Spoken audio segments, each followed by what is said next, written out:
అదరగొట్టే కారం రంగు రుచి ఆచి కారం పొడి.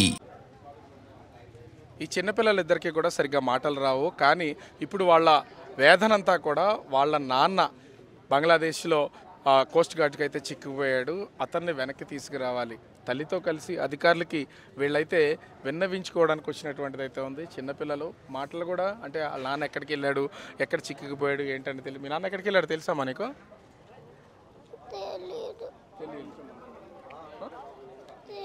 ఎప్పుడు మాట్లాడావు మీ నాన్న?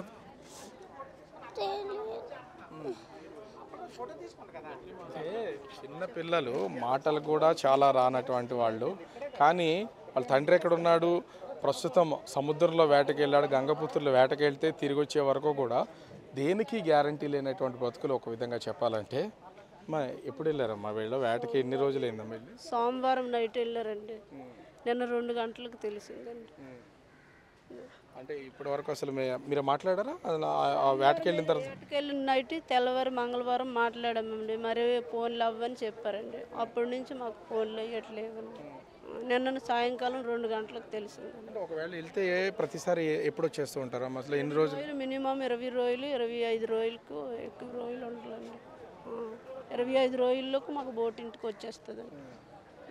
ఇద్దరు చిన్నపిల్లలు అంటే ఇక మీ ఇద్దరు చిన్నపిల్లలు, మీరు, మీ హస్బెండ్, ఇదే ఫ్యామిలీ.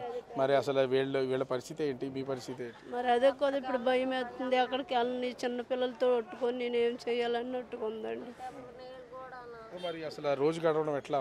వాళ్ళు వేటగాడి తీస్తేనేనా లేకపోతే? ఇస్తేనే మేము వాళ్ళు వచ్చిన వరకు ఉన్న కాడికి తినడము, లేదంటే అప్పు చేసుకోవడము, అతను వచ్చేటప్పుడు మళ్ళీ అప్పు తీర్చుకోవడం అండి.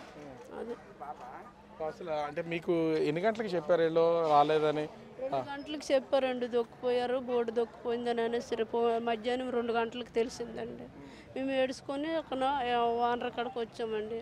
అతను అతని కాడికి తీసుకెళ్ళి అతను కూడా భయపడకండి అమ్మని చెప్పారు. ఇప్పుడు మేడం వచ్చి కూడా అదే చెప్తారు. అంటే మీరు విజయనగరం జిల్లా నుంచి బతుకుదేరు కోసం ఇక్కడికి వచ్చి ఉంటున్న వాళ్ళేనా?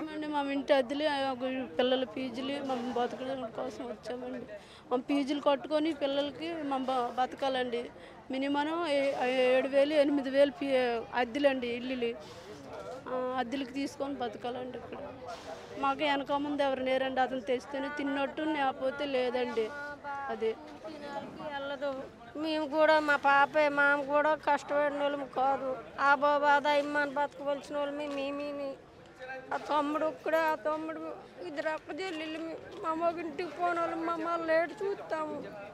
ఆ ఆధారం మేము బతుకుతున్నాము.